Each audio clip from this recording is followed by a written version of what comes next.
UP MLC चुनाव में 5 सीटों में से बीजेपी ने 4 सीटों पर जीत दर्ज की है, जबकि एक सीट पर निर्दलीय उम्मीदवार ने जीत दर्ज की है, जिसे लेकर सीएम योगी ने जीते हुए प्रत्याशियों को बधाई दी है। बता दें कि बीजेपी ने एमएलसी चुनाव में बरेली मुरादाबाद खंड स्नातक सीट, गोरखपुर फैजाबाद स्नातक सीट, कानपुर उन्नाव स्नातक खंड और झांसी इलाहाबाद शिक्षक खंड सीट पर जीत दर्ज की है। वहीं कानपुर शिक्षक खंड की सीट पर निर्दलीय प्रत्याशी राज बहादुर चंदेल ने जीत दर्ज की है। इस चुनाव में सपा को एक भी सीट नहीं मिली है। इस जीत पर डिप्टी सीएम केशव प्रसाद मौर्य ने सभी को बधाई दी और सपा पर निशाना साधते हुए कहा कि हिंदुओं और रामचरितमानस विरोधी, अहंकारी और गुंडागर्दी करने वाली सपा का सफाया हो चुका है और अब ये पार्टी समाजवादी पार्टी से समाप्तवादी पार्टी बनेगी। असम में बाल विवाह के खिलाफ दर्ज हुई 4000 से अधिक एफआईआर में पुलिस ने कार्रवाई शुरू कर दी है। मुख्यमंत्री हेमंत बिस्वा शर्मा ने कहा कि असम सरकार बाल विवाह पर व्यापक कार्रवाई शुरू करेगी, अपराधियों को गिरफ्तार करेगी और व्यापक जागरूकता अभियान भी चलाएगी।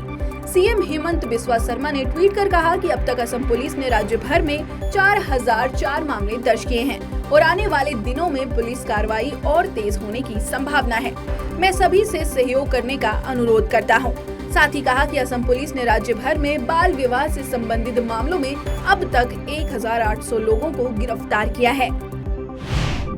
कर्नाटक लोकायुक्त में विपक्ष के नेता सिद्धारमैया और कांग्रेस नेता सोनिया गांधी के दामाद रॉबर्ट वाड्रा के खिलाफ मामला दर्ज कराया है।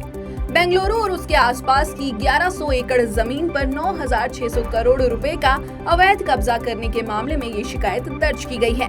बेंगलुरु दक्षिण जिला बीजेपी इकाई के अध्यक्ष एनआर रमेश ने इस संबंध में 120 अलग अलग शिकायतें दर्ज कराई हैं। शिकायत में कहा गया है कि कांग्रेस सरकार ने 2013 से 2018 के दौरान डीएलएफ कंपनी, जिसमें रॉबर्ट वाड्रा भागीदार हैं, उन्होंने 1100 एकड़ सरकारी भूमि के 9600 करोड़ रुपए की हेराफेरी की है। इंडियन रेलवे को पिछले वर्ष अप्रैल से जनवरी 2023 तक जबरदस्त मुनाफा हुआ है।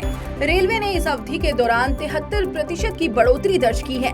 भारतीय रेलवे ने इसकी जानकारी दी है। रेल मंत्रालय ने बताया कि अप्रैल 2022 और जनवरी 2023 के बीच में टिकट बेचकर 54,733 करोड़ रुपए की कमाई हुई है। तो वहीं रेलवे ने एक वर्ष पहले इस अवधि के दौरान टिकट बेचकर 31,634 करोड़ रुपए की कमाई की थी।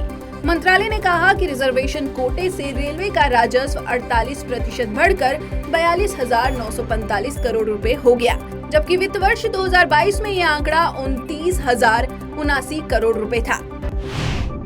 अमेरिकी प्रशासन का भारतवंशियों पर लगातार भरोसा बढ़ता जा रहा है, तो वहीं अब 4 भारतीय अमेरिकी सांसदों को अमेरिकी सदन समितियों के सदस्य के रूप में नियुक्त किया गया है। महिला सांसद प्रमिला जयपाल को इमिग्रेशन पर संसद के निचले सदन की शक्तिशाली न्यायिक समिति का रैंकिंग सदस्य नामित किया गया है। कांग्रेसी कृष्णमूर्ति को संयुक्त राज्य अमेरिका और चीनी कम्युनिस्ट पार्टी के बीच रणनीतिक प्रतिस्पर्धा पर सदन की चयन समिति में रैंकिंग सदस्य के रूप में नियुक्त किया गया है।